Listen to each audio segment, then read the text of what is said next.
ngi leen di ziar bu baax.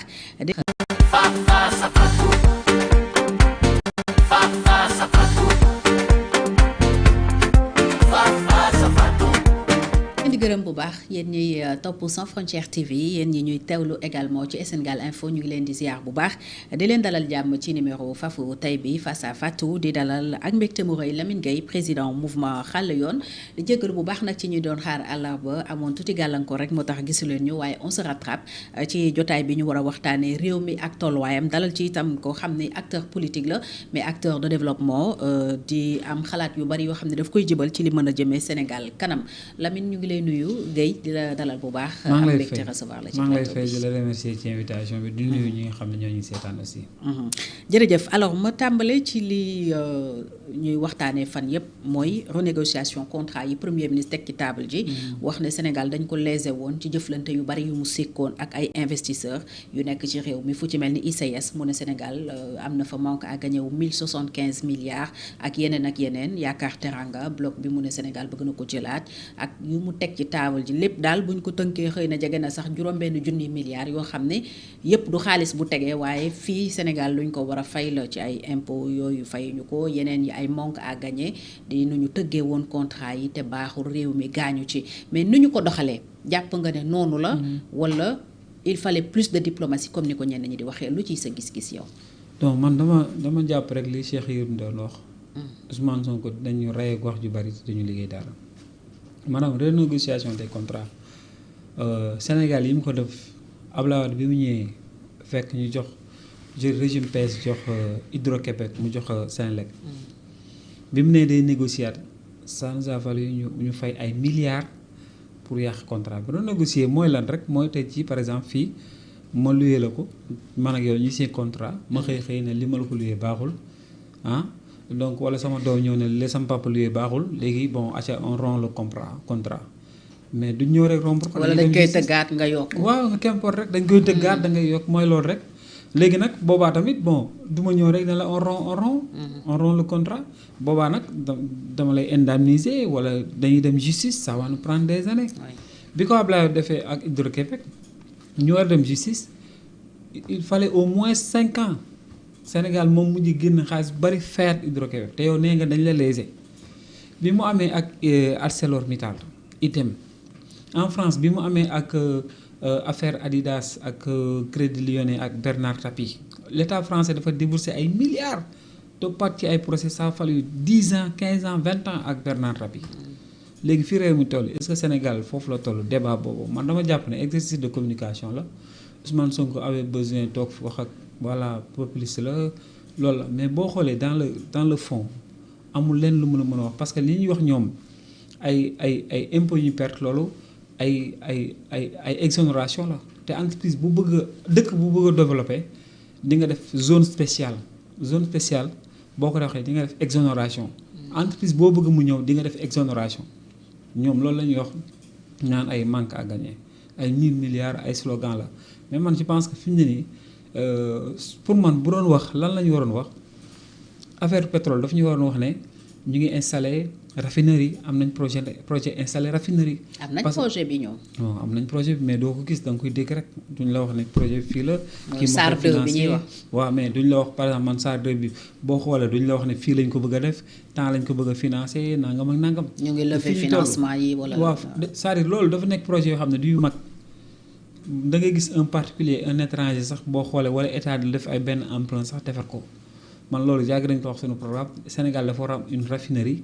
même bu koy am waru ko am une deuxième raffinerie après la SAR bien sûr mais à Ziguinchor parce que stratégiquement la région de la Casamance bu Sénégal oriental mais da ngay jaar un pays étranger doo fa dem et stratégiquement aussi Sénégal yëpp benn raffinerie la am benn stockage la am yëpp bu ngi Dakar état day combler ay milliards pour puis à la pompe mën a yem à Dakar à Kédougou à Saint-Louis un peu partout pour man projet yooyu la ñu waroon wax mais bi ma déggee Ousmane Sonko vraiment pour man c'est y a rien quoi boo ko déggee c'est du populisme li mu la wax noonu yaakaar teranga maanaam c'est pas vrai Sénégal du ko moo ko bëgg a nangu ñoo ne ñoom bëggatuñu Cosmos déjà bind na nee na day bàyyi parce que Cosmos ak Petrosen moo fa nekkoon non BP bàyyi na avant bu y yàgg avait BP oui. BP bàyyi na BP moo dem après moo dem Cosmos des fa. waaw moom moo dem ak maanaam Petrosen. maanaam tey man ma luyee la fii madame yow nga xëy na ma bëggatuma damay bàyyi. damay toxu ma génn naa non génne naa ndaw si léegi génne naa ko loolu c'est-à-dire nit aussi da ngay wax dëgg parce que ñi lay seetaan les étrangers bu yàggee doo amati crédibilité les partenaires multilatéraux bilatéraux aussi dootuñu la respecter finalement. kon loolu mu wax amul. non c'est pas vrai BP man loolu dama ci liggéey BP ñoom ñoo dem génn nañ déjà. BP dem nañ bu yàgg. Cosmos ñoom bi ci desee ñoom ak Petrosen. Cosmos nee nañ moom mënuñu toog ak Petrosen parce que xam nañ ne Petrosen n'a pas les moyens toog. Petrosen sax ci début ba dañ ko lebaloon. dañ ko lebaloon pour mu mën a léegi joxe sa part d'investissement. léegi dañ ñëwoon dañuy wuti beneen ku bëgg a ñëw toog nañ toog amuñu Cosmos ci boppam ñoom nee nañ dañuy bàyyi après nga génne léegi noonu dañuy génne ba pare aussi boo toogee yow régime bu bees bu ñëw ne non dañuy renégocier les contrats yi léegi ana crédibilité bi ñuy gis ci Sénégal pour benn investisseur ñëw. parce que kan mooy ñemeeti def kan mooy ñemeeti parce que daan man su ma signé waa ji non après keneen bu ñëwee non danaan man de li ma signé woon da koy dagg. donc day nekk di yàqal Sénégal lu bari loo xam ne vraiment man je pensais que affaire dette cachée bi tax na léegi bon il est conscient des dégâts yi mi def ci discours am yi mais malheureusement kenn moo ko waroon mën a téye muy président de la République mais moom it man jàpp naa ne quelque part ñoom ñoo yem quoi. moo tax man discours yi saa yi ma ko seetaan j'ai vraiment mal. parce mais sooy méngale lii ak coowal dette cachée dafa mel ni il faut s'attendre à d'autres dégâts après cette communication. pour man dette cachée mënoon am dégâts bu gën a garaawati. dette cachée mu ngi mel tey jii rek nga firi benn wëñ rek mu topp di dem c'est que temps bay des rek mais dégâts yi ñu am nii yëpp déclaration yooyu la donc yii day ñëw rek di dolli yokk ci xar mi karaw c'est-à-dire day tax Sénégal kenn dootu ko ñamee te man Sénégal. fi ma yaakaar woon Sénégal développé sax du pétrole beeg gaz bi. stabilité Sénégal la ak réputation maanaam. la confiance elle vaut plus que maanaam. boo xoolee Corée du Sud ay Japon amuñu pétrole amuñu gaz chaque fois pétrole tremblement de terre am fa wala géej gi menacé leen fàq mais seen crédibilité moo tax investisseurs yëpp bëgg fa dem crédibilité man réputation moom moo ma gën a lépp. et loolu la Ousmane Sonko di yàq jour après jour déclaration après déclaration et malheureusement y a personne pour arrêter ko muy parlement bi muy président de la République kenn mënu ko arrêter man loolu sax man pour man crédibilité Sénégal confiance bi ñu am ci Sénégal moo ma gënal junni yoon nga ñëw di ñu jox ay puits de pétrole ak de gaz et malheureusement chaque déclaration Ousmane Sonko mu ngi koy yàq boo jógee ci dette cachée bi nga ñëw ne suñu compte yi baaxul administration bi day falsifié nga jógee fa tey nee na contrat yi ñu defoon yëpp baaxul ba menacer les entreprises alors léegi lan moo ñuy desee comme crédibilité moo tax man kii bi waxam yooyu man. renégociation yi. maanaam discours am bi sax man bi ma ko dégloo sérieusement yeggali bi moom après laa xool ci presse bi am ay bruit rek parce que ça fait très mal quoi boo xoolee xam par exemple Sénégal fi mu toll. ak conséquences yi. wax naa la Sénégal dañoo toll su digg na dem du pétrole beeg gaz bi encore une fois la stabilité du Sénégal les autoroutes yi nga xam ne moo am nga xam ne les moyens de transport de toute industrie autoroutes yi ñu commencé di def loolu rek pour man c'est-à-dire ak stabilité bi nga am encore une fois loolu rek doy na. ak jeunesse bi nga am nga xam ne une grande partie 70% de la population elle est jeune loolu rek doyoon na pour développer Sénégal soxlawuma pétrole ak gaz mais léegi nag yooyu loolu nga amoon noonu nga xam ne moom mooy sa njësuwaay yaa ngi ñëw chaque jour nga def discours bu ko abîmer et malheureusement li ma ne metti mooy le président de la République il laisse faire discours nit rek doyoon na pour ñu mën cee génn et malheureusement boo xoolee nag li ñu naan bu sëgg yombee. xam nga bu for yombee waaw sëgg yombee for jafe wala bu for yombee sëgg jafe boo xoolee moment bi maanaam ñaari bunt moo ñu dese woon man pour man le développement du Sénégal. parce que xam nga boo xoolee FMI tëju na. boobu ba léegi FMI nangu la wax ak ñun. FMI booy seet c'est l'Occident. les pays de l'OCDE tam gis nga classement bu bas bi ñu defal. kenn wóolootuñu. mais malheureusement heureusement sax laay wax am na ñaar yu desoon man dama gisoon ne y a les pays arabes nga xam ne Diomaye amoon na fa benn entrée boobu macha allah y a aussi la Chine avec opportunité bi mu am avec les BRICS mais ak guerru Iran bi boo xoolee gi Iran ni muy bombarder les pays du Golfe ñooñu talatuñu lijjanti ay négociations seen bopp lañ tal. seen bakken lañ tal. kon man je me dis que ne avec la guerre en Iran y a une porte qui s'ouvre qui se ferme pour le Sénégal. Oui, les pays arabes. Les pays arabes foofu mënatuñ fa am financement. Arabie Saoudite, Dubaï, Arabie Saoudite, Dubaï, Émirats, les Émirats arabes unis en tout cas. boo xoolee ñoom fi ne ñu ngi concentré wu seen investissement nan lañ mën a defee am ay dôme de fer à la israélienne. nga xam ne Iran ëllëg bu leen sànnetee ay drone comme ni Israël di moytoo. ñoom ñu mun ko moytoo. kon foofu talatoo fa sax avion sax wóorutul mu dem fa. léegi lan moo la desee la Chine. pour man Sénégal fii mu toll maanaam li ñu waroon dimbali mooy ñu am ay projets des projets phares comme li ma wax ni raffinerie bi. li nga wax nga am ay zone industrielle loolu nga teg ko ñu financé la ko pour man loolu la ñu waroon wuti et on peut l'avoir avec la Chine. mais moom nee na tëjuwul pour les investisseurs seulement dafa bëgg ay investisseurs yu sérieux yoo xam ne quand même dinañ bàyyi xel réew mi ak lu mu mun a am ci contrat yi est-ce que. c'est-à-dire boo déggee champ lexical bi Ousmane Sonko di utiliser champ lexical boobu du woo investisseur. dama lay wax ci misaal tey ngay woo bëy jàpp ci tànk bukki ci misaal boobu laa la mën a wax quoi. parce que mënu ma la donc waroon na am beaucoup plus de diplomatie dans le discours. c'est-à-dire moom il est plus à l'aise dans la confrontation. c'est-à-dire mënoo ne damay woo investisseurs yi ba pare yaa ngi leen di tëkkuwaat en même temps je vous mets en garde. war ngeen maa fay contrat yi ngeen fi signé woon baaxul. et alors que yow sa ministre de l'énergie toogoon na ne Birame Souleye toog na RTS ne on a les meilleurs contrats du monde.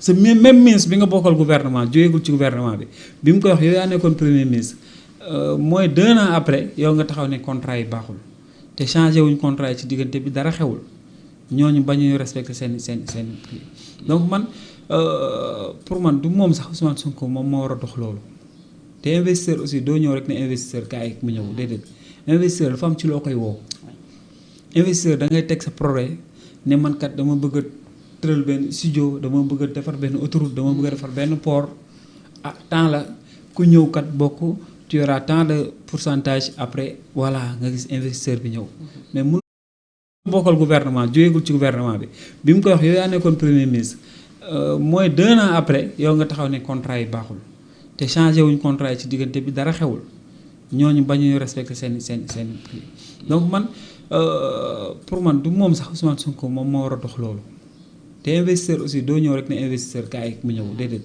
investisseur dafa am ci loo koy woo investisseur da ngay teg sa projet ne man kat dama bëgg a tëral benn studio dama bëgg a defar benn autoroute dama bëgg a defar benn port temps la ku ñëw kat bokk tu auras tant de pourcentage après voilà nga gis investisseur bi ñëw mais mënoo toog rek investisseur dinañ ñëw investisseur bu ñu ñëwee lan la ñuy def saa yu investisseur bu ñu ñëw dañuy fekk projet. fekk dara. da nga leen di woo ne kaa leen dugal seen xalaat. woowoo leen ne leen kaa leen xalaat da nga naan leen kaa leen dugal seen xaalis ci lan la ñuy dugal seen xaalis nag ci loolu ngay tëgg ba pare. yow yaay teg say projet structurant te Sénégal loolu la soxla madame chaque jour moo xoo autoroute bi ñu def Dakar Diourbel bu fàtte ne c'est à côté de Touba la deuxième ville du Sénégal sur le plan économique et la démographie aussi mais madame loolu dafa war a jar njariñ entreprise boo gis lan la bëgg premièrement ñu def transport logistique xam nañ li may wax mooy nan nga mën a defee ba say matière première mën a ñëw à l'heure nan nga mën a defee ba say production nga mën a yegg say clients à l'heure sans nga bañ a tardé te loolu moyens yi war a tax loolu mais autoroute da cee bokk chemin de fer daf cee bokk port da cee bokk aéroport da cee bokk ba pare nan nga mën a fexe aussi entreprise bi ba nga xam ne yow tu es à portée de tes consommateurs mais mbooloo ku ne xam ne Touba c'est une zone peuplée c'est une zone économiquement aussi machallah c'est la deuxième ville du Sénégal sur le plan économique et même de la démographie politiciens yi xam nañ ci dara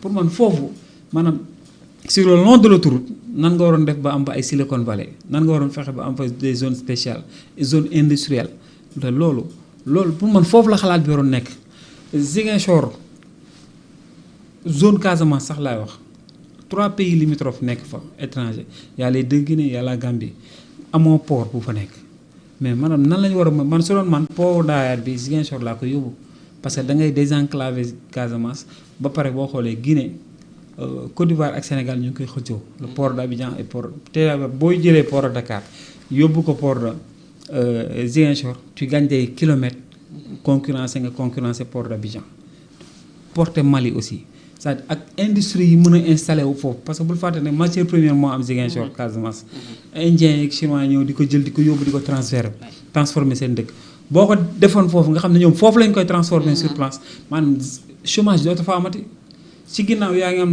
le Sénégal oriental Kédougou Tamba Kédougou et tout ça nga xam ne matière première macha allah na ressources minières yi fa nekk nga def chemin de fer bu relier loolu mais madame loolu c'est du développement et les gens veulent financer parce que les Chinois ils ont une surliquidité boo xam ne bëgg nañ financer ils ont confiance au Sénégal pour moi Ousmane Sonko foofu la ñu waroon génne maanaam développement bi foofu la woon ndax yow da nga ñëw ñu tegal la ay infrastructure tegal la un pays stable nga ñëwee au pouvoir way wu rafet ñëpp bëgg laa gis mais chaque jour nga ñëw di wax ay wax yi kenn xamul man vraiment su ma la waxee dëgg rek ak sama koor gi su may déglu Ousmane Sonko ak Sénégal fi mu jëm j'ai très mal et man peut-être aussi sénégalais yi nag laay interpellé parce que y a un que j'aime bien d'abord Alain un penseur qui dit que un pays qui dort dans la liberté se réveille dans la servitude parce que li Ousmane Sonko def sénégalais xam nañ ne lii du dëgg te man aussi loolu man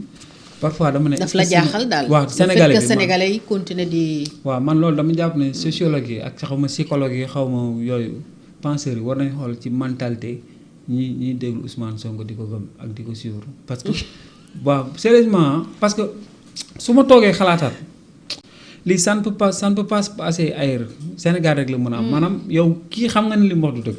est-ce que tam amul ñu ko jox nañ ko crédit am na ñoo xam ne bon peut-être. mais crédit gis nga yàlla ci boppam xam ne moo ñu bind mooy fa'aalun limaa yuriid lu ko neex lay def moo ñu sàkk moo ñu rey sans explication moo ñu juddal rey suñu moo ñu may moo ñu lépp yàlla buy wax ak ñun day raisonner. tazakkaru ulul albaab yaa ulul albaab je parle à ceux qui sont dotés de raison. afalaa taqiluun xanaa du ngeen xalaat li muy wax sax dafa nañ ci xalaat. maanaam xel day bëgg. parce que raison day dëgëral. nit da ngay par exemple gëm sax balaa nga ko foog nga xalaat. bien sûr yàlla lu yenu maanaa nga xam ne waaw nga xam ne lii voilà. léegi nag man ñi déglu Ousmane Sonko nii waxam yi nii man maanaam ñoom boo leen indilee ci raison sax dañuy mer un vrai pastefien boo ñëwee indi di décortiquer waxu waa ji sax day mer c'est-à-dire moo tax pour man sérieusement de. psychologue yi ak sociologue yi war nañ toog xalaataat esprit.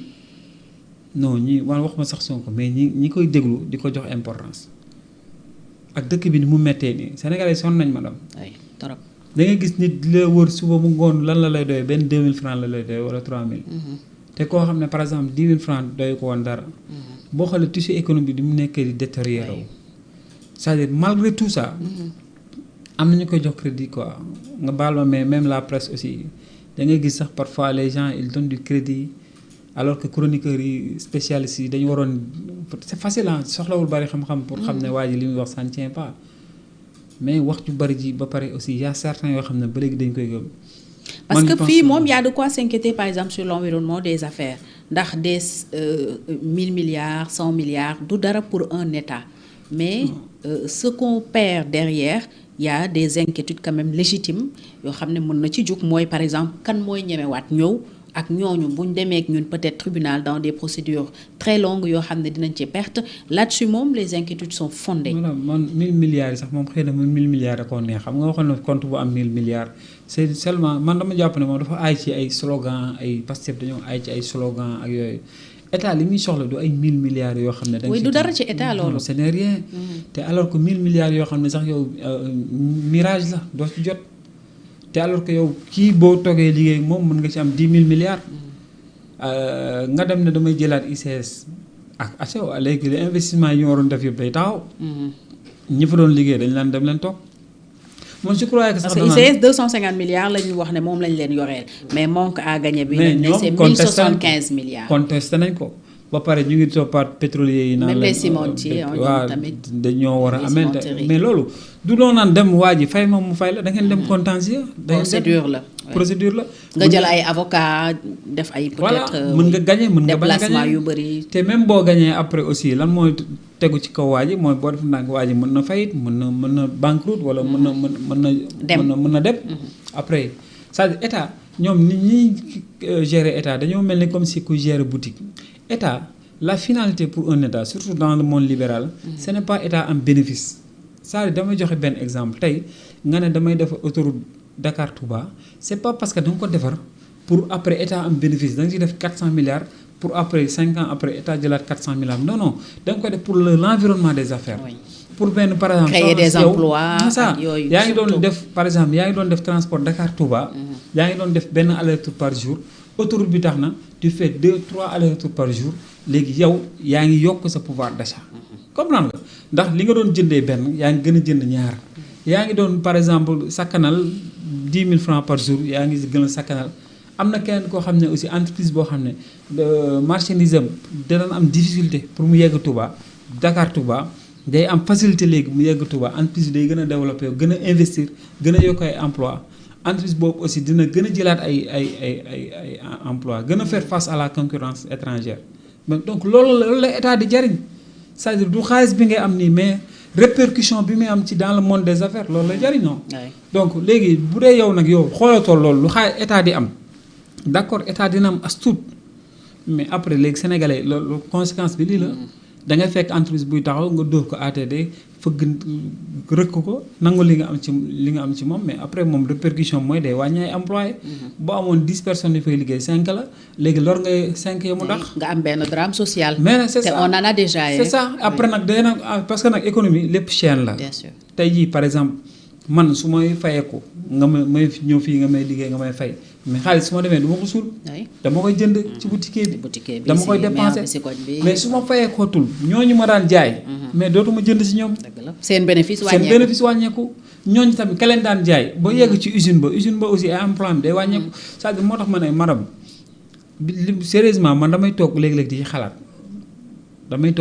ne est-ce que jarul ñu xalaataat Sénégalais yi maanaam suñu mentalité ñun aussi. parce que aussi un peuple n'a que les dirigeants qu'il mérite. waaw parce que man dama jàpp ne nii Sénégal leen rek moo ñu tere dox mooy la classe politique moo tax ñun xaale yoon on parle du renouvellement de la classe politique. léegi nag renouvellement boobu kan moo koy def ce n'est pas l'armée yàlla nañu ci yàlla musal. ce ne sont pas voilà les djinns.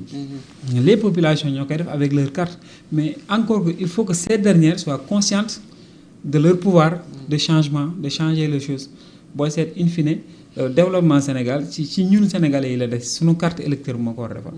moo tax man parfois maanaam sérieusement j'ai très mal su ma xoolee ces discours là yenn dirigeants yi di utiliser et les Sénégalais laissent passer. alors avant loolu annoncé na suppression wu ay agence publique parapublique pour économiser au moins 55 milliards ndax annoncé woon na ko d'ailleurs bi mu demee woon assemblée c'était pour juin 2025 au plus tard. oui il l'a fait finalement parce que nee nañu agence yi dafa bëri c'est dans le cadre de la rationalisation du train de vie de l'État. il est ba mu ko diggee def ko nii c'est-à-dire man waxuma sax suppression mais compression la waroon nekk. agence yoo xam ne mënoo ko supprimer c'est deux agences la yoo xam ne quelque part ñooy defandoo daanaka la même chose nga boole ko budget bi nekk benn mais maanaam bul fàtte ne fusionner ko waxoon na ko loolu la waxoon fusionner des fonds peut-être yi nga xam ne amuñu fi njëriñ ñu supprimer leen maanaam ba mu koy waxoon politiquement il en avait besoin moo tax mu bàyyi leen fi tey jii nii financièrement il est obligé de faire ça sinon dañuy dem banqueroute dañuy dem défaut de paiement donc loolu tam il faut ñu wax xam nga ñu ngi wax naan on a payé 400 et quelques milliards. 700 presque. comment ci mars bi on doit encore payer jot nañ dugal 400 et quelques milliards. war nañ dugalaat le total bi mooy 700. mais nan lañ def ba fay ko est-ce que sunu assiette fiscale moo yokk est-ce que sunu recette douanière moo yokk est-ce que si budget bi lañ puiser est-ce que lebuñu feneen pour fay. voilà c'est ça merci beaucoup donc suul bukki la rek on a repoussé les problèmes. donc da nga toll moment boo xam ne yow li nga diggoon war ko def mu jural la njariñ dem nga ba boo ko deful dee nga doo ko def il faut que ñu xam ne aussi loolu la te man dama jàpp ne ils doivent aller plus loin. def lan par exemple. d'abord non seulement fusionner léegi mais ñoom la primature la présidence l'Assemblée nationale ñu wàññi seeni budget de fonctionnement surtout que ne budget lu ci bari fonctionnement la fonds noir caisse noire Assemblée nationale yooyu nañ ko wàññi train de vie de l'État aussi nañ ko wàññi mais mënoo Ousmane Sonko saa yi dem jet privé lay dal te on a un problème te yeneen premier ministre yi fi nekkoon dañ daan voyager moins cher et man jàpp naa ne loolu mooy affaire bi du question que ne rek daf ñoo dig fusionner rek parce que xam na ne opposition baa ngi ciy wax donc sës na mu ne nañu fusionner non mais dañoo war a réduire drastiquement le coût de l'État le train de vie de l'État loolu la ñu war a def fonds noirs yi maam ko caisse noire yi maa ngi dégg ñu naan am na projet de loi bu mu def c'est pour s'attaquer à Diomaye man aux fonds spéciaux waaw fonds spéciaux non man techniquement Assemblée nationale yi 8 milliards yi ñu génne woon déjà il fallait pas primature boo xoolee c'est un gouvernement bis bu fa am yooyu yëpp dañ ko war a wàññi normalement pour man bu ñu calcul yi ma doon def war nañ bu ñu defee li ñu war a def mais war nañu am au minimum 105 à 200 milliards war nañ ko am ci budget bi bu ñu wàññee le train de vie de l'État contrairement à 50 milliards yi ñuy wax au minimum war nañu am 200 milliards donc moo tax bu ñu naan dinañ compressé dinañ te ba léegi waxuñu la. yan la. on attend de voir. yan c'est-à-dire foofu la analyse bi di neexee. ñu ne la par exemple comme bii kat war nañ ko dindi SICAP HLM par exemple war nañ ko dindi. ils font la même chose. Voilà c'est ça. Même le gouvernement aussi war nañ ko compresser. Parce que boo jëlee par exemple ministre de l'agriculture nga jëlaat fële am ministre de l'hydraulique te xam na ne le problème de l'agriculture c'est l'eau. C'est l'eau. nga jël Sonacos nga jël jox ko commerce industrie c'est-à-dire redondance yooyu ci gouvernement bi sax déjà premièrement war nañ ko mën a compresser le gouvernement d'abord boo ko doon c'est pas salaire yi ngay fay ministre mais budget département ministériel boobu rek déjà da nga koy wàññi. ay portefeuille yi waaw portefeuille ministériel yooyu donc man foofu laa doon xaar mais Ousmane Sonko c'est juste des slogans on n'est jamais dans le fond toujours sur la forme moo tax analyser ay affaire am du yomb parce que du la wax mukk li da lay wax nii rek te boo waxee ba pare man jàpp naa ne fàtte na ko man toujours est que li may wax rek mooy Sénégalais yi laay interpellé man parce que Ousmane Sonko deful dara il n'est pas arrivé au pouvoir par les armes. dañ ko voteel moom Diomaye te boobu ba léegi gis nañ li ñuy def te man dama jàpp ne lii bon war na mën a nekk jàngat ci ñun. 24 mars la ñuy boucler seen 2 ans au pouvoir loo jàpp ci 2 ans yow comme bilan à mi-parcours. waaw bilan à mi-parcours maanaam dama jàpp ne maanaam yàq moo dañ li olof naan yàq moo gën a gaaw defar. maanaam dañu defaroon pendant 30 ans man damay ne pare ci ajustement structurel yi Abdou Diouf commencé woon après dévaluation ba nii maanaam Pastef daf ko yàq ci 2 ans maanaam di nga dugg ci bureau yi léegi-léegi nga am déchiffreur xam nga déchireur xaw ma. nga yor benn papier nga tiire ko nga bëgg ko yàq nga dugg ko ci machine bi mu daggate ko maanaam boo indi woon nitu Pastef nga jox machine bi jox nitu Pastef mooy gën a gaaw yàq machine bi est-ce que comprendre nga yàq bi mun nga nim Sénégal économie bi on était à plus bi ñuy doog a ñëw tey ñu ngi C moins comprendre nga Sénégal suñu économie ñu ngi doon lijjantee suñu affaire club de Paris FMI ñëw taxaw suñu bunt ñuy fëgg buntu BRICS les pays arabes ñëw Dubai Port World ñëw ñooñu lañ daan amal affaire ñun tey. bu et Côte d'Ivoire moo nekkoon suñu concurrent direct. oui en Afrique ñu doon waaj a lorñe Maroc ñooñu la woon léegi ñii bi ñu ñëwee suñu économie ñu ngi ko teg ci presse maanaam plan de redressement économique boo xam ne ñu ngi yaakaar muqi mi ñu ngi ci war a jëlee ñu ngi yaakaar ci naanum sàngara si ñu ngi yaakaar ci jeu de hasard est-ce que gis nga fi ñu jógee. ak transfert d'argent. ak fii mooy presse bi rek mooy plan de redressement si li ñuy wax rek te man gëwuma ne sax plan de redressement économique la c'est-à-dire xoolal fi ñu jógee ak fii ñu jëm. ak fi ñu toll pourtant ñoom loolu Macky Sall lañ koy imputer aussi régime de Macky parce que même contrat yi bon dañ ne c'est hérité tout comme la situation économique catastrophique ni mu koy waxee. ñoom bi ñuy ñëw madame on avait plus de 2 ans 300 milliards dans les comptes bañ naa leen vous êtes en surliquidité. waaw bi ñuy jël eurobond yi. bi ñuy jël eurobond yi 450 milliards yi. c'est ce que le FMI avait dit. fan ngeen koy doyee lan ngeen koy doyee fu ngeen di doyee xaalis te loolu ba léegi leerul. mais qu'est-ce qui a dû se passer lan moo xew bañ jógee ci situation boobu ñëw ci bii ngay. déggee moom laa lay wax ma ne la maanaam 2 ans yi nga may wax ni dama ne la 2 ans yi. te plus simple rek dama ne la ñi fi jóge woon ñun suñu réflexion foofu la woon Macky Sall ak président Wade daan teg ay autoroute ay terre ñu naan dafa cher autoroute bi dafa cher par rapport à Maroc terre bi dafa cher am na njariñ amul njariñ aéroport international dafa cher. tali yi ñu def pour dem Kolda dafa cher. BRT bi dafa cher. comprendre nga léegi ñun fii ñu toll nii lan la ñuy def ñun ñun waxtuñu waxu financement ñu ngi naan ñu ngi fay salaire ñu ngi tiitaroo fay salaire waxtuñu ma waxu emprunt. ci survie lañ nekk quoi.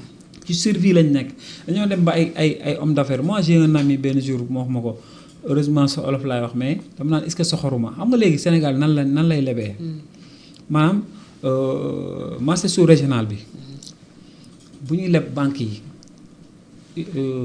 BCEAO benn moment aussi day taxaw parce que xam ne loolu banques yi antanuñ ko te aussi effet de déduction lay indi léegi pour Sénégal leb boo déggee ñu naan Mali moo ñu lebal Côte d'Ivoire moo ñu lebal bu ñu defee emprunt yi ce ne sont plus les banques maintenant les hommes d'affaires. Les hommes d'affaires, oui.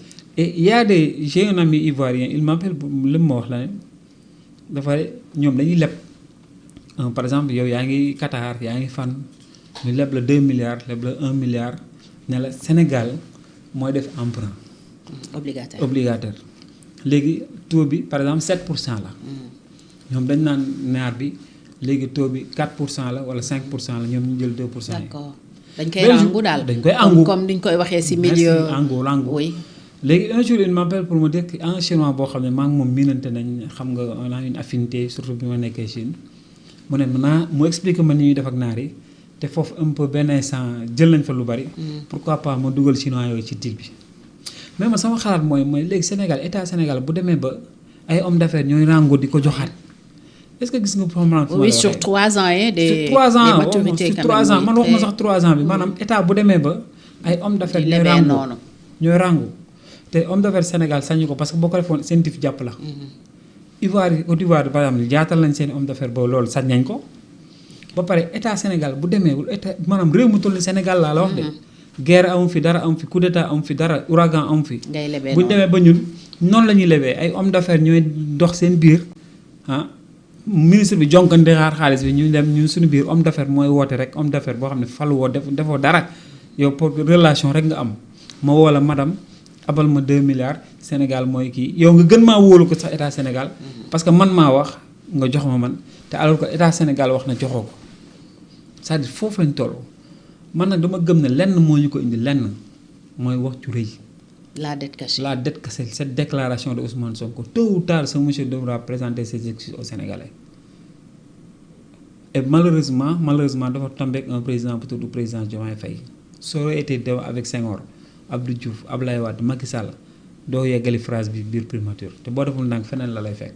C'est extrêmement grave madame fi mu jëmee Sénégal maanaam crédibilité man ma wax naa la ko léegi moo ma gënal pétrole ak gaz. tey boo amul woon crédibilité moom ñàkk nañ ko maanaam boo may fay les dégradations se succèdent depuis lors oui. crédibilité moo tax tey boo nee woowee nit mi ñëw fekk si la. crédibilité moo tax maanaam ngay seq ak nit ki. dëgg la sama crédibilité mën na tax xëy na maanaam may la abal ma 5000 francs wala 10 000 wala 100 000 francs suba dinaa la fay. du dëgg mais su ma amul crédibilité su ma la ñëwee di wax ak yow sax doo ma jël téléphone. mooy confiance rek. confiance boobu Ousmane Sonko dindi. ba FMI xam nañ ne li Ousmane Sonko di wax du dëgg de mais daf leen di taxalaale parce que nee na la responsabilité de la FMI est engagée ça tubaab bi ni ñu ragalee dette cachée ku xam lu muy dette cachée Grèce Zimbabwe ku xam lan la ak Argentine lu mu jur nga ñëw wax ko Sénégal te ñëpp xam ne du dëgg ñu tax xam la nga insister def conférence de presse waxaar ko say ministre c'est-à-dire pour man tôt ou tard Ousmane Sonko devra présenter ses excuses. Et la responsabilité du président Diomaye dans tout ça yaa ngi koy junj depuis sànq moom déjà seen coowu bopp tax na ñu bëri sax jàpp ne peut-être li mu waroon defagu ko mais ci wàll wi lan moo ci responsabilité wu président Diomaye moom mooy ndey madame parce que président Diomaye man dafa am lu graaw ñoom bi ñuy doog a ñëw au pouvoir man daaw ma déglu Diomaye man xaw ma woon Diomaye une fois je l'ai eu au téléphone. ñu doon message moom moo doon dox sama diggante pour Ousmane Sonko recevoir ma. avant législative 2022 yi. D'accord.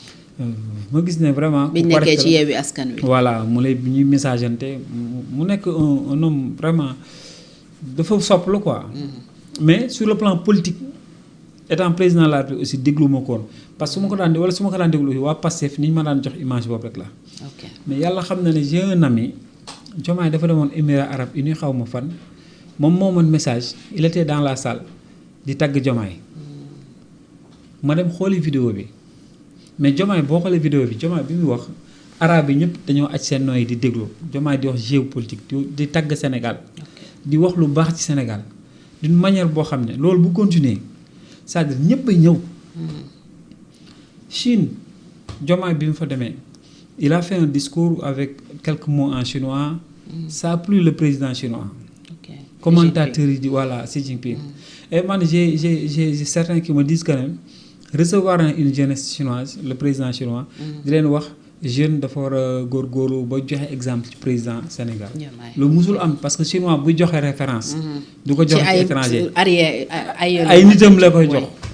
c'est-à-dire madame nga am loolu nga seetaan un premier ministre bu nekk sa wet génn di yàq réew mi nga koy seetaan c'est-à-dire Diomaye crédibilité am rek.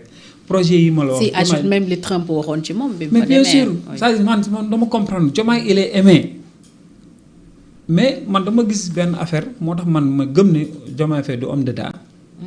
mais non man dama depuis que kañ laa gëm ne dëgg-dëgg parce que man dama jàppoon ne dafa am kersa ci Sonko ba li Sonko def sañu ko mais kaay ma wax nag Diomaye li ko intéressé mu ngi koy def dama la jox benn exemple bi Sonko defee déclaration boobu.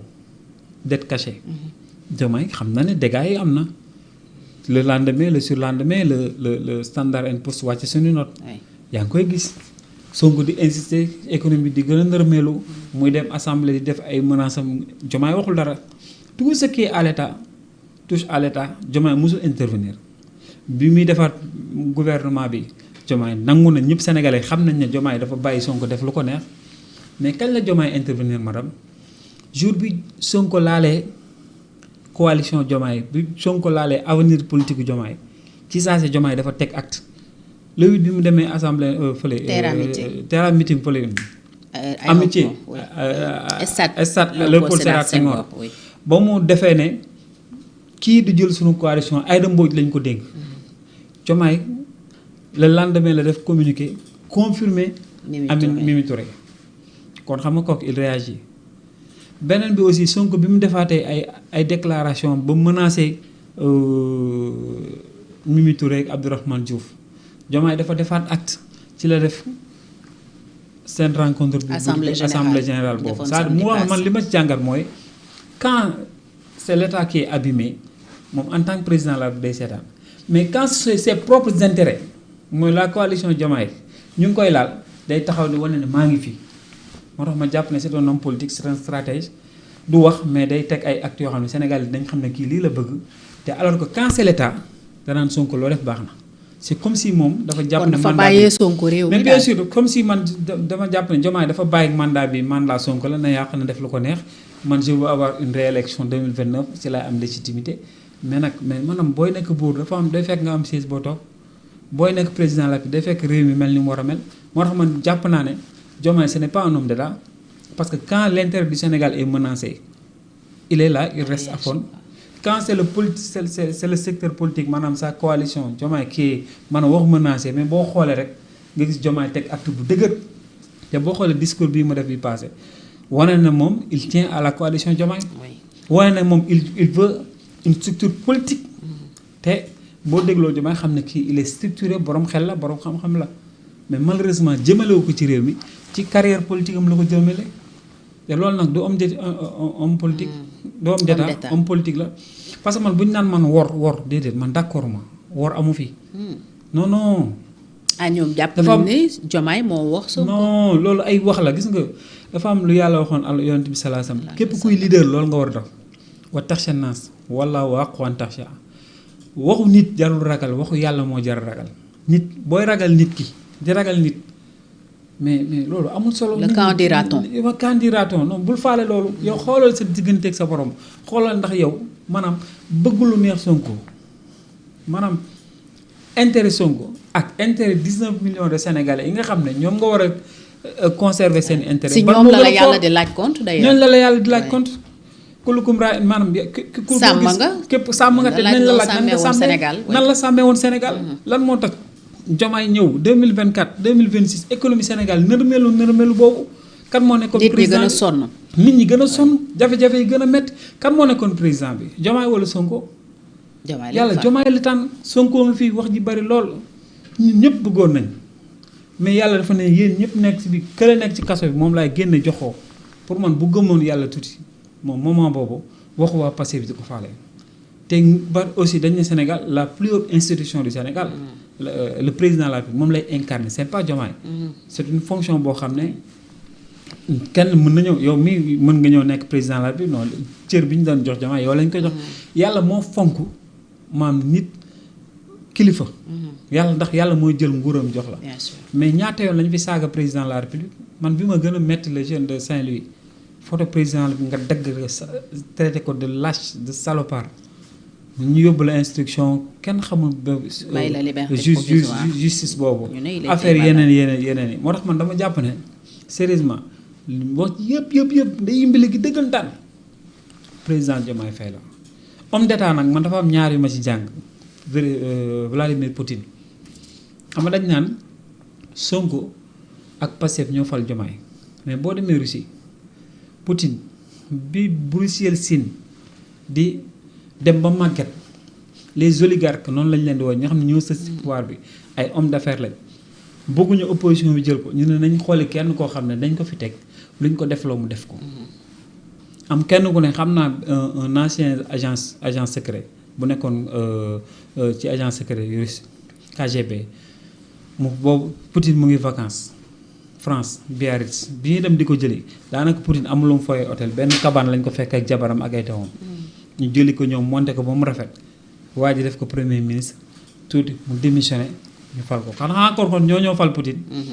ñu góorgóorlu ba élection yi ñu fal ko jëndal ko ay yére def ko ba mu falu bu Poutine toogee gis ne ñii dañuy fooy réew mi ñii yor pétrole bi ñii yor gaz ak Russie ni mu réyee population bi di sonn daf leen woo ne leen fexe ngeen ba ma falu d'accord naa mais intérêt Russie yi moo ma gënal yéen seeni intérêt wax ak ñoom ci fulla ñi nangoo rangé wu ñi nanguwul rangé wu mu rëq seen digg loolu mooy homme d'état mënoo jël groupe benn lobby wala benn nit sax laay wax nga bëgg a sacrifier wu 18 millions de Sénégalais ñëpp di sonn nga bëgg ne man su ma waxee lii kii day lor day léegi kon yow boo lorul Ousmane Sonko lor nga ñëlee c'est-à-dire loolu moom à l'image de Poutine Diomaye devait être un Poutine et conséquence tey Poutine yóbbu na Russie jox ko respectabilité boo xam ne Poutine gëj na ko am ci Staline te àdduna bi kenn mënu wax dara te waxu Poutine. Russie comme mënu wax dara te waxu Russie noonu laa la ko mën a waxee aussi si Xi Jinping c'est-à-dire un homme d'état da ngay nekk un homme d'état boo ko see ba falo amoo rakk amoo yaay amoo doom amoo papa amoo dara kenn nga am mooy le peuple. moo tax ñuy wax état sax du nit. le chef d'état aussi warul sax nekk nit. institution la loolu tax ñu naan le père de la nation. Diomaye c'est là qu'il a failli parce que bu ñu toogee naan deretu séeréer du wor léegi bu warul Sonko rek war peuple bi et Sénégal mérité wul lii imagine yow nga am premier ministre boo xam ne da lay tensé da lay ouvertement et conséquence mais Diomaye ban sommet lay demati léegi xoolal li xew bët ki démb Union africaine avec la candidature de Macky Sall sa nawlu yëpp toog nga yónni le premier ministre dégg naa ñenn ñu lay woo ñaari fan mënuñu laa jot maanaam man mii rek bu ma président yow doo président imagine rek yow mi su ma may woo ma organiser sama injoignalité suñu relation après nan lay mel nga nekk Sénégal nekk Union africaine ñu waroon a discuter d'une question bien sûr ñëpp di la woo faale woo leen ba ñu mujj jël maanaam def ni jël déposé ko soxlawuñ sax xalaat yow loolu rek c'est un affront moo tax man dama jàpp ne Ousmane Sonko moo yàqale mais le véritable responsable man loolu laa gëm et l'histoire retiendra que c'est Diomaye Faye qui a laissé faire man loolu laa gëm c'est Ousmane Sonko qui est en train de piller le Sénégal et de l'autre côté Diomaye est en train de laisser faire et man nag je pense que c'est regrettable vraiment c'est regrettable moo tax man Diomaye su may classé président sénégalais yi dinaa ko classé parmi les présidents parce que le devoir de l'histoire mais il est le dernier parce que lii du homme d'état moo war a laisser faire man loolu laa gëm. alors seen conflit aussi bëri nañu jàpp ne am na même impact direct ci économie bi ndax peut-être instabilité biñ ciy ragal là on se demande ci lan la ñu jëm keroog Diomaye rencontré na sa coalition samedi passé samedi tey bi Ousmane Sonko dina rencontrer sa coalition après vers quoi allons-nous est-ce que yow da nga gis ci sa jàngat que ni seen conflit ñoom ñaar am na lu mu yàq ci réew mi au-delà de nga fi wax ci dette cachée déjà man gëw ma ne sax conflit bi day yàq dara conflit bi moom lenn moo fi nekk ragal politiquement nga ragal comme ni ñu naan ay Diomaye dañ naan day wor naa nga mën a parce que la constitution elle est claire conflit bi doo dégg ñu naan lan saisir nañ constitution saisir nañ cour suprême saisir nañ non constitution bi li mu wax dafa leer. bu ñu boolee fii ñu ne yow yaay patron bi yow yaa organiser la police de la salle madame wax ji leer na de léegi nag yow nga am courage organiser ko ak nga war a am courage jël décision loolu leneen la. foofu lañ toll man gëw ma ne sax conflit am na lan mooy conflit bi yow dénk nañ la yëpp yow yaay patron bi yaa war a organiser yaa war a fëgg ci table yi yaa war a gis ku def ni lu noonu nga ne ko bàyyil léegi nga gis ku def naka su lu noonu nga toog di ko seetaan ñu naan conflit amul. On a une crise de manque, on a une crise de responsabilité. Crise d'autorité. Comme ni Ousmane Sonko waxoon. Non, de responsabilité. Man waxuma autorité mais de responsabilité. Okay. C'est-à-dire la responsabilité elle s'assume. Man boo dee nangoo assumer ses responsabilités nag loolu la man ko ma crise d'autorité mais de responsabilité. Bon, le point principal du conflit jàpp nañu ne c'est la candidature en 2029. Parce que seen ay militants bëri na suñu koy wax keroog bi mu recevoir les députés et autres ça revient tout le temps Diomaye est-ce que dafay jàppale la candidature d'Ousmane Sonko donc 2029 plutôt mooy enjeu bi ci li leen wutale apparemment. maanaam gis nga man dama gëm ne cette candidature là Diomaye doful yow mi xam nga ne nitu Pastef ni muy xalaatee nitu Pastef ni ñuy xalaatee ñoom candidature 2029 ku ne xam na ne ça allait être un problème man kañ laa xam ne. Candidature bi 2029 Pastef pare nañ pour suul Diomaye kañ laa ko njëkk a xam bi Diomaye demee Émirats Arabes Unis discours am bu am solo boobu sénégalais yi fii daanaka wane woon ko Pastef bu xalaat maanaam acte yi Diomaye di posé man yi ma ci kañ laa njëkk a découvrir Diomaye c'est un étranger moom wax loolu beneen bi Diomaye demee États-Unis une visite aussi stratégique moment boobu lañ convoqué Badara Gadiaga média yëpp Badara Gadiaga média yëpp office nu Pastef yëpp Badara Gadiaga. c'est 2 jours après il y a eu le conseil national.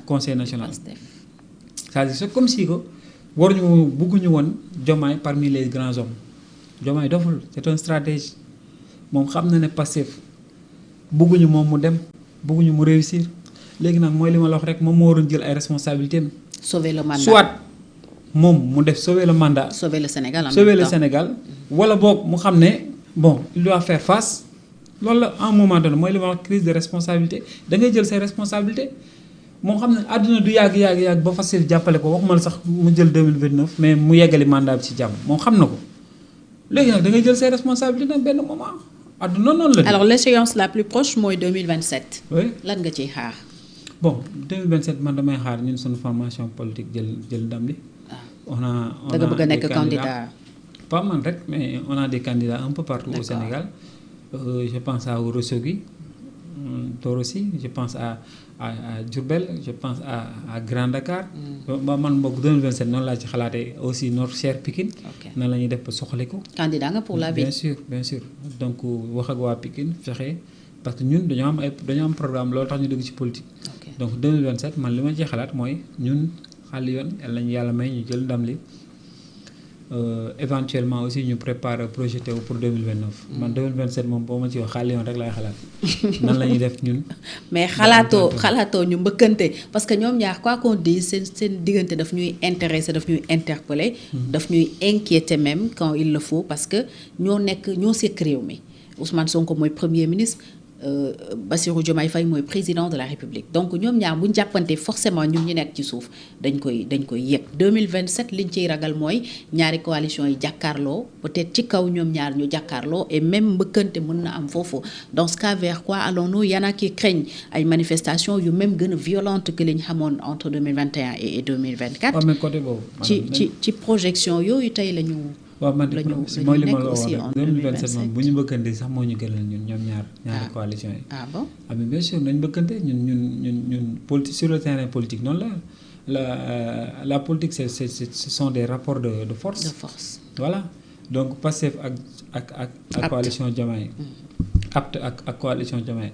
bu ñu mbëkkantee aussi ku nekk da ngay effrité wu da ngay ñàkk ay force. am na ñoo xam ne yéen ngeen for liy wadd.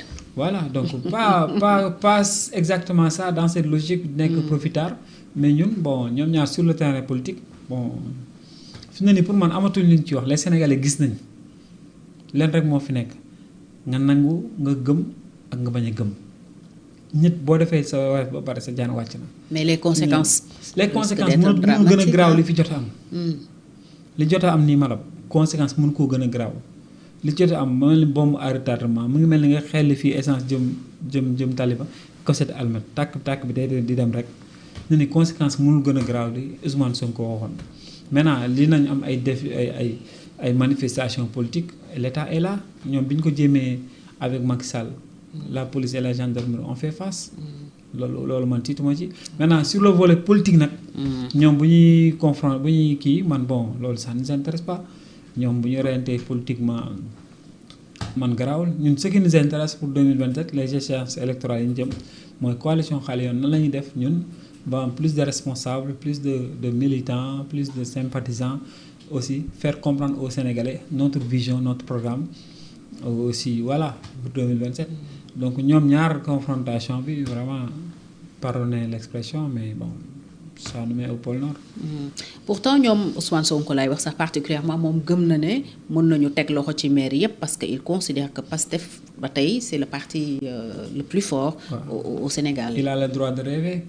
fi ñu dëkk de ñun Pikine mënuñu fa teg loxo parce que ba léegi nii déjà amuñu candidat. amuñu candidat Pikine. bon man je ne pense pas parce que ñi. beaucoup se signalent oui bëri na ñuy mais ñi ma fa gisagum déjà.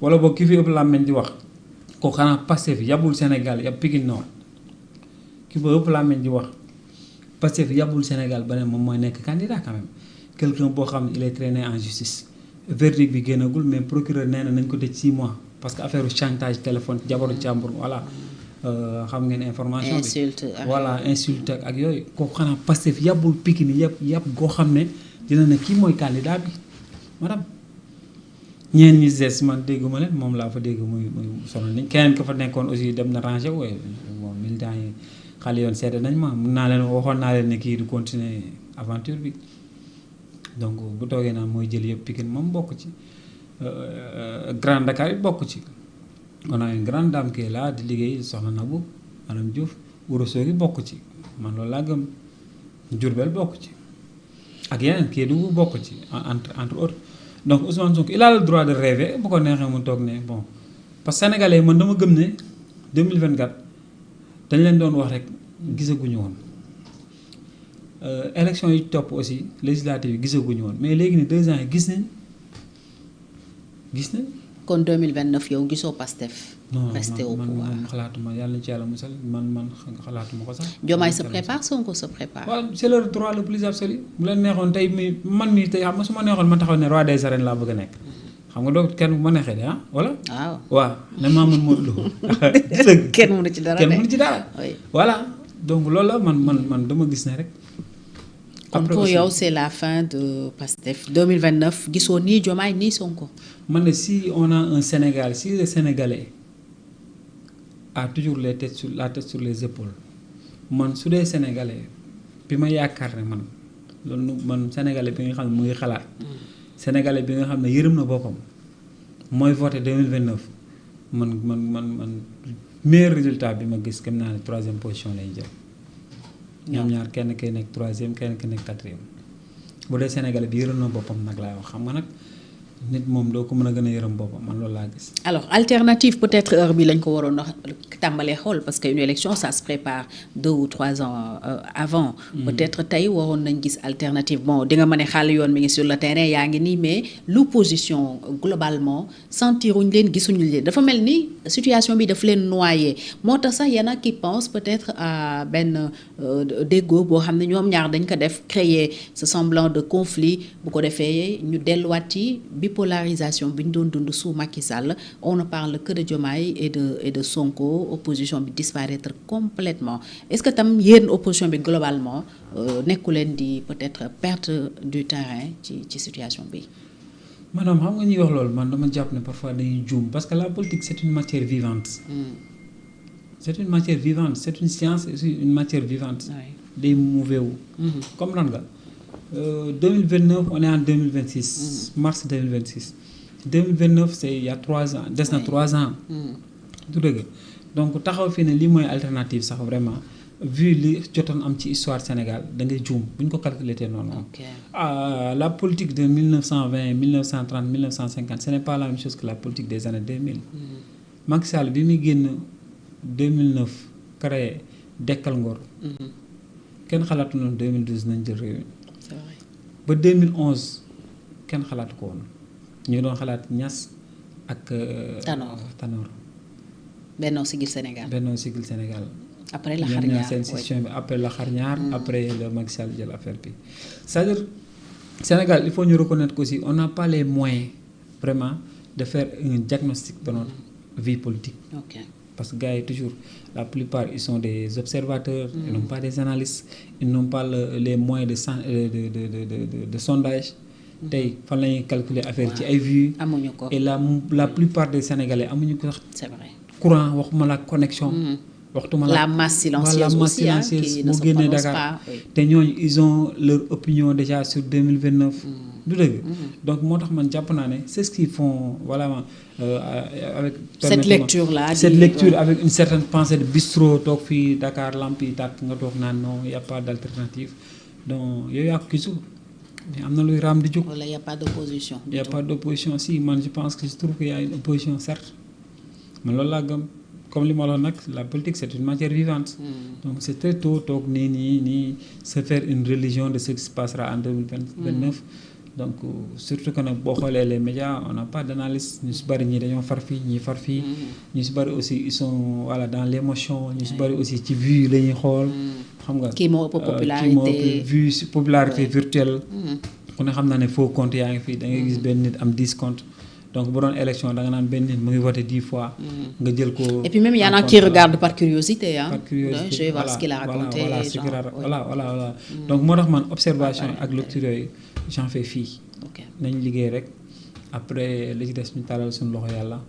et man c'est pas par démagogie que je le dis wala boog dama ko wax te gëmuma ko man dama gëm ne alternative crédible pour le Sénégal xàll yoon la.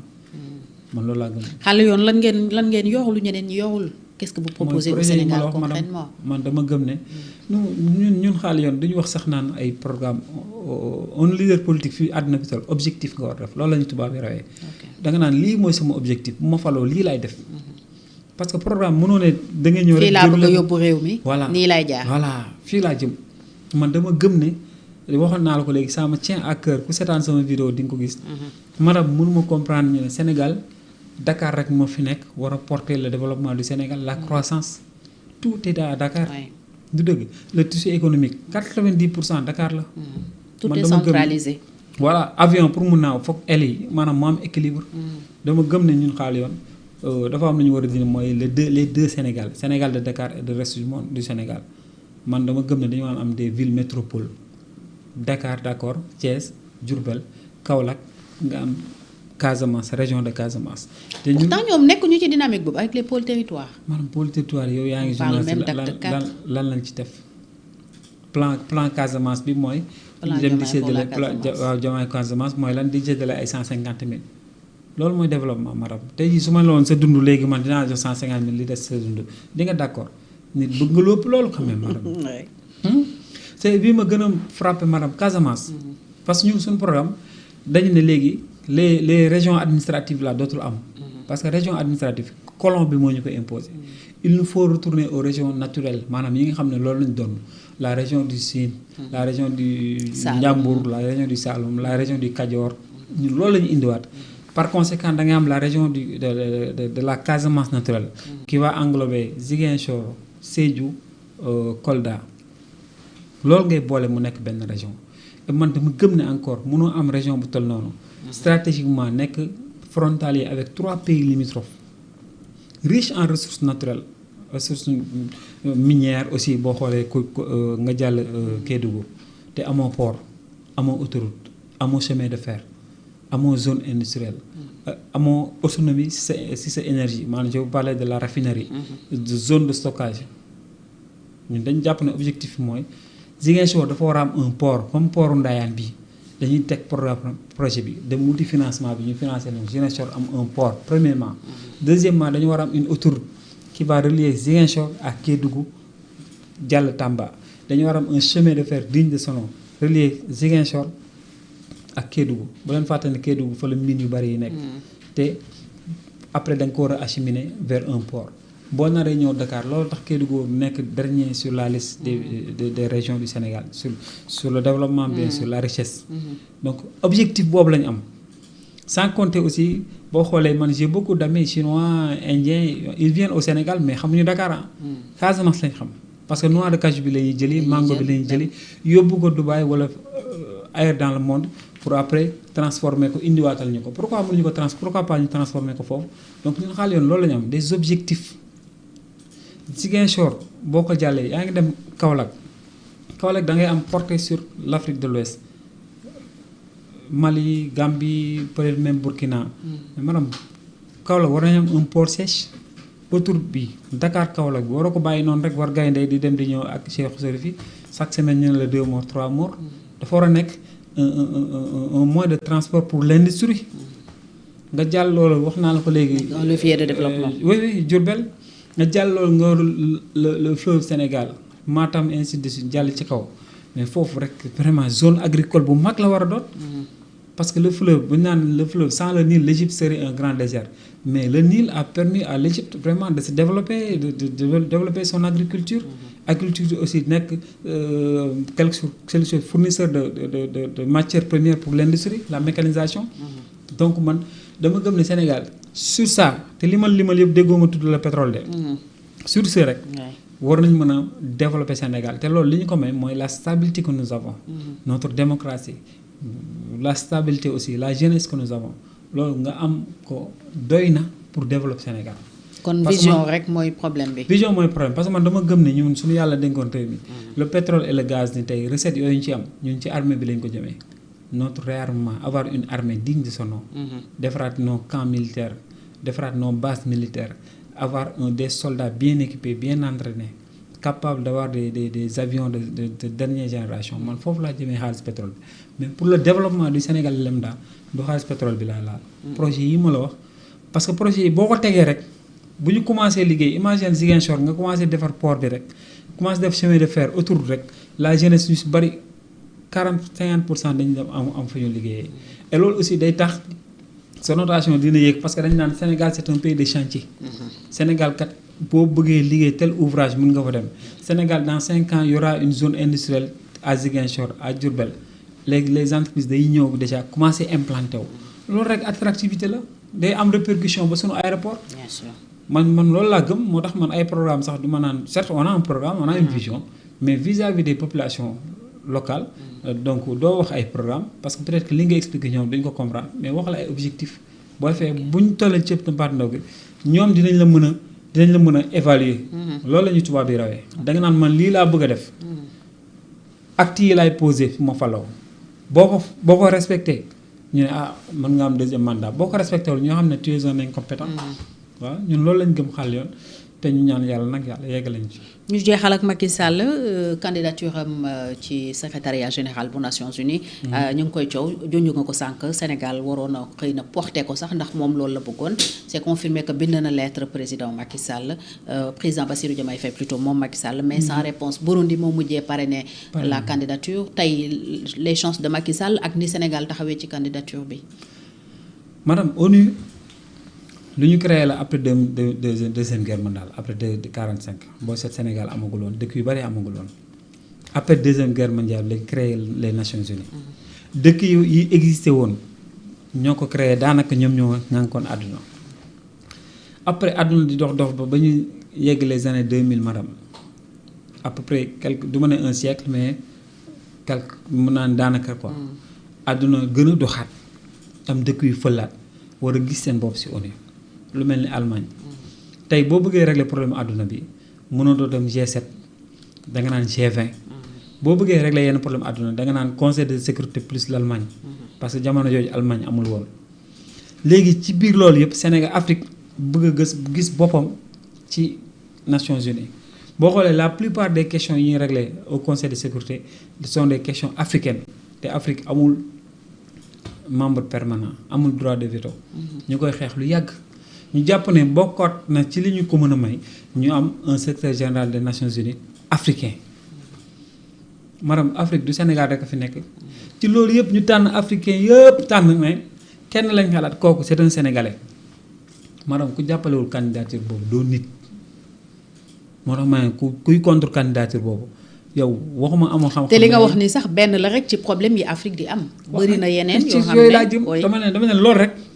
loolu rek waroon na tax ñëpp soutenir ko encore que ne les pays africains ñëpp et am na ñu ko ci gënoon yaay de chinois yi ñu ngi jàpp am nañ ci idée pour jàppale Sénégal te chinois kan la gën a redevable en Afrique xam nga kan la Algérie Chine bi mu geddee bi ñu nangoo ci place am droit de veto jox ko Taïwan Algérie at Bouteflika moo commencé affaire yi xeex ba ñu delloo Chine nangu Taïwan jox ko Chine chinois yi duñ ko fàtte ba nii may wax ak yow donc chinois yi bu ñu doon jàppale mën naa ne Algérie lañ doon jàppale mais chinois yi sax d'accord nañ pour Afrique africain yëpp ne kooku Sénégal la war a jóge te Sénégal Afrique Sénégal rek nekku fi Nigéria mu ngi fi comme géant ëpp Sénégal xaalis Afrique du Sud mu ngi fi ëpp Sénégal xaalis Égypte mu ngi fi sur la diplomatie Afrique ba léegi ñaari secteur général lañ am Boutros Ghali égyptien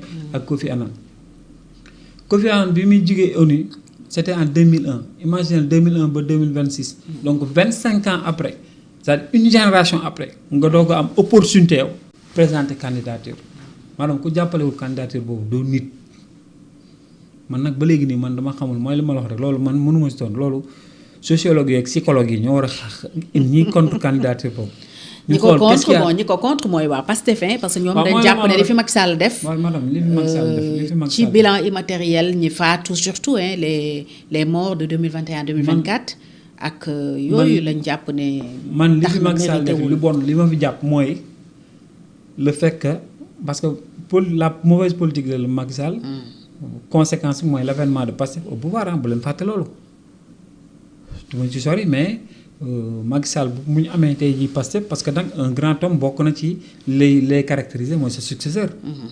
parce que xamuñu la yow mais ki nga fi bàyyi ni mu mel boobu mën nañ ci jàng ni nga mel ah. Macky Sall quelque part les a tendu la perche pour ñu yegg si au pouvoir et même bu doon sax Macky Sall moo rey ñooñu léegi kon Diomaye wala Sonko moo rey ñi xale bi dee ah moom mi ne c'est lui qui a intimidé l'ordre aux forces de sécurité d'entrer dans le campus kon xanaa kon Sonko moo rey xale bi.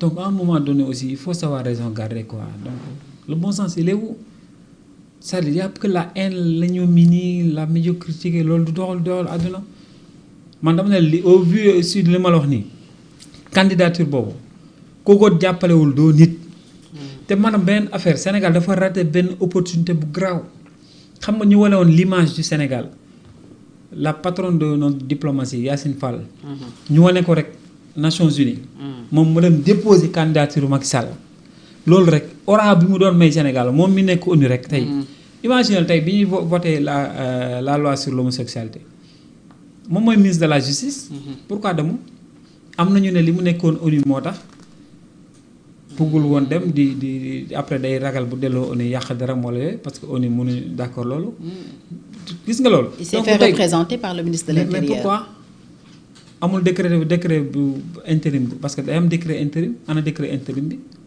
dafa voyagé wala mu ngi ci réew mi nee nañ ñu lu yàggul ñëw na Pikine di jàppale genre candidat am yu nekk foofu Pikine ci benn conférence donc moo tax ma ne ñu wone notre diplomatie la xaw ma Cheikh Tidiane xaw ma na Cheikh Niang mu dem Nations Unies déposer la candidature du président Macky Sall loolu rek fi mu ñu mënoon mën a yeggee président Diomaye wax ci ñaari baat rek loolu fi mu mënoon yeggee Sénégal kenn xamul fu mu toll léegi nag yow sàggan nga ba africains yi xam nañ ne yow jàppale wu candidature bi mais les pays africains dans leur ensemble dem déposer ko loolu rek gàcce la pour ñu arrêter gàcce gi nag nañ dem jàppale ko moo gën.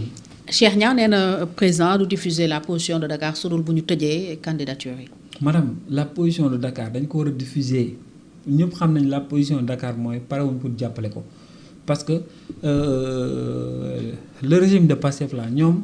température bi ñu ngi koy jëlee ci réseaux sociaux yi la ñuy xaar ñu xam nañ lépp léegi nag bu ñu toogee nag gàcce gi gën a am parce que fi mu ne la candidature du président Macky Sall sax dépassé na au niveau national ah léegi boo xoolee les Russes ils sont favorables les Chinois ils sont favorables les Français sont favorables en général kenn la ñuy laam-laamee mooy Trump te Trump jubawul ak Michelle Bachelet jubawul ak les pays les Amérique latine yi fa nekk noonu ñoom ñëpp parce que ñoom moom dafa jàpp ne avec la doctrine Monroe les Américains ñoom moom toute l'Amérique latine.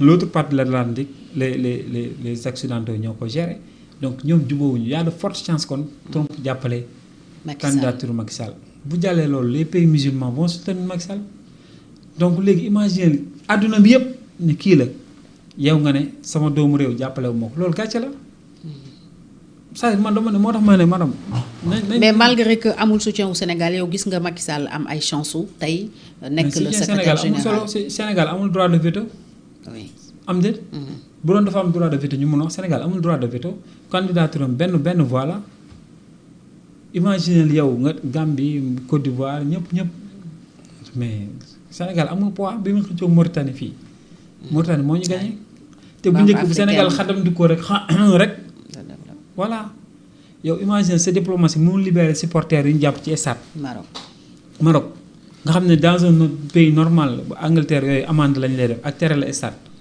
ñu condamné leen ba pare parquet bi di xeeb li ñu ko condamné ñu leen di yokkaat condamnation sa diplomatie mënul leen libérer.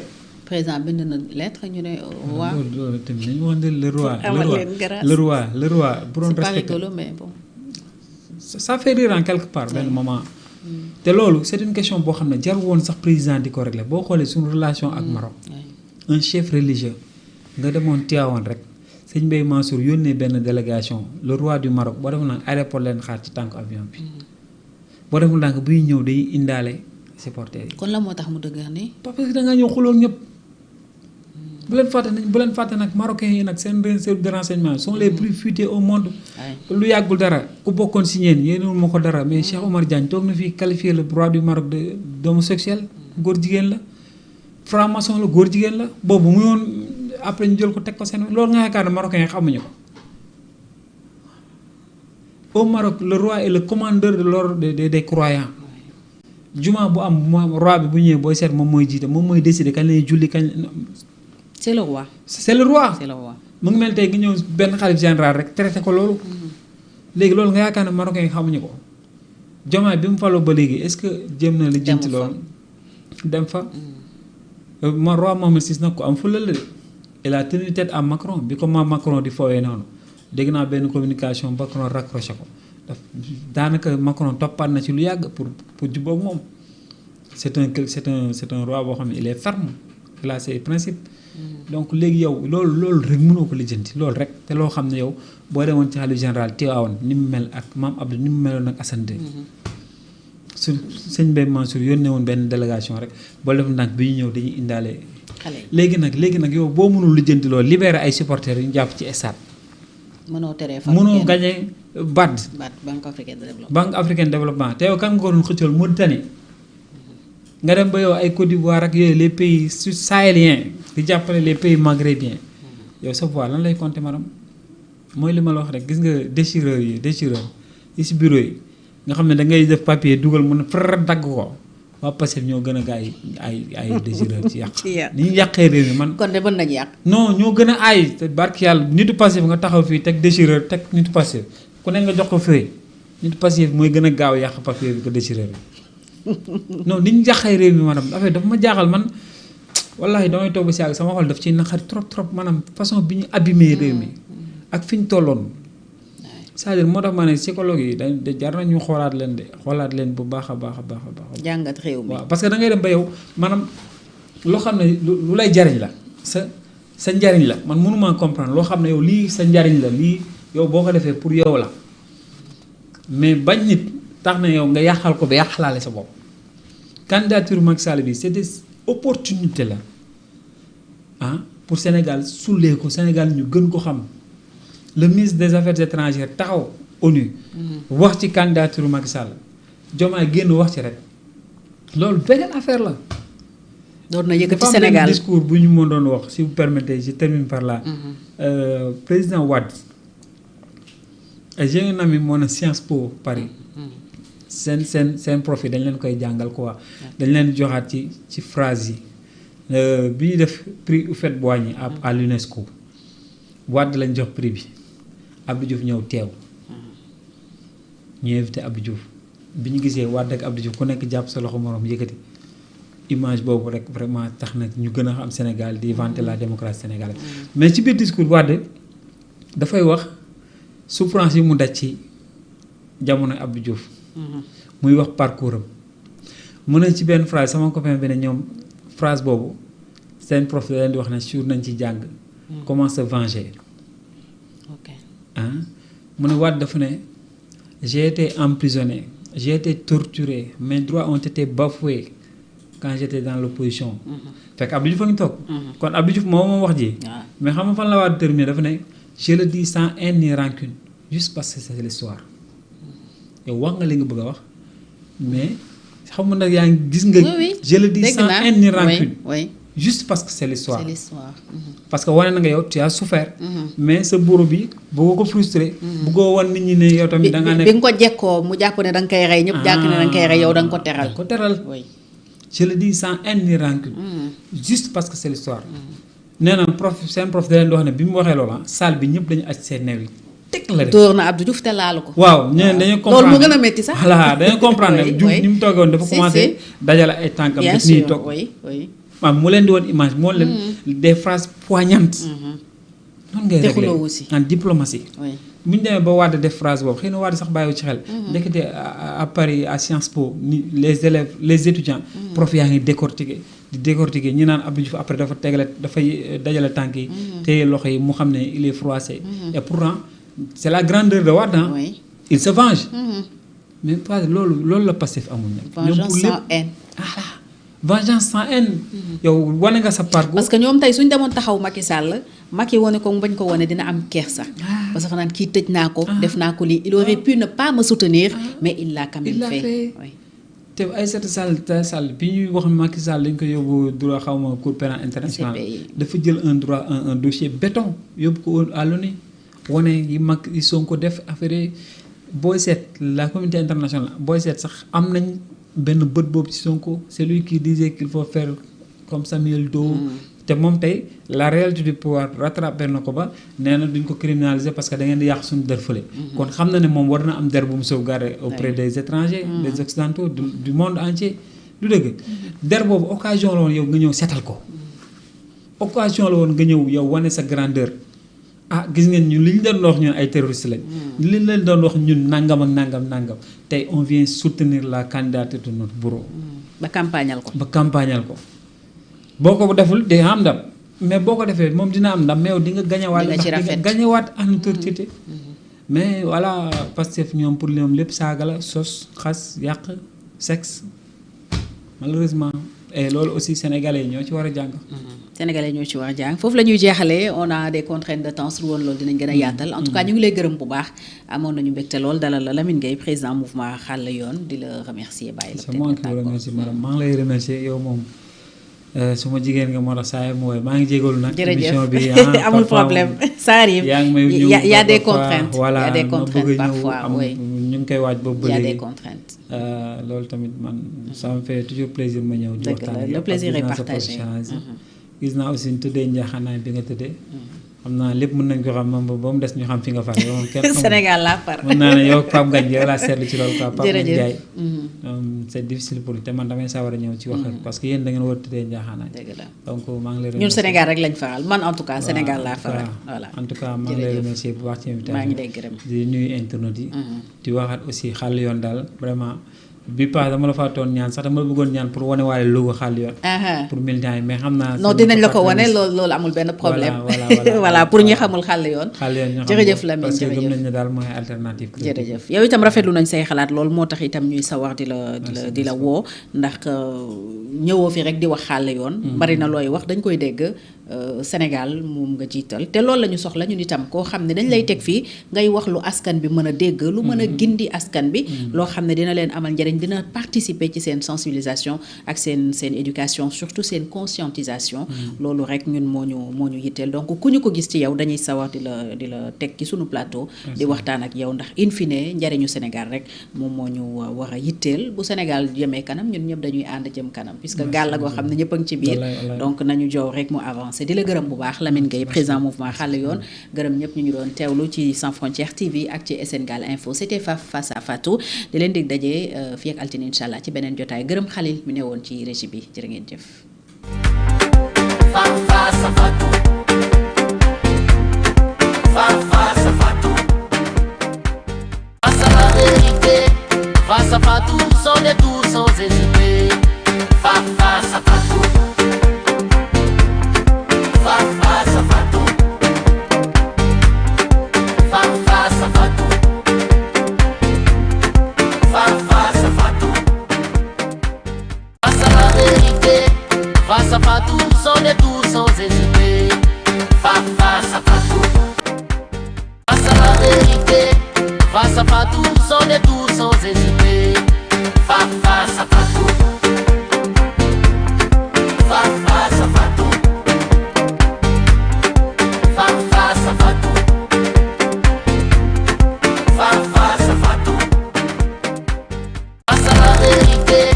Face à Fatou, sans détour, sans hésiter. Face à Fatou. Face à la vérité. Face à Fatou, sans détour, sans hésiter. Face à Fatou. Face à Fatou. Face à Fatou. Face à Fatou. Face à la vérité. Face à Fatou, sans détour,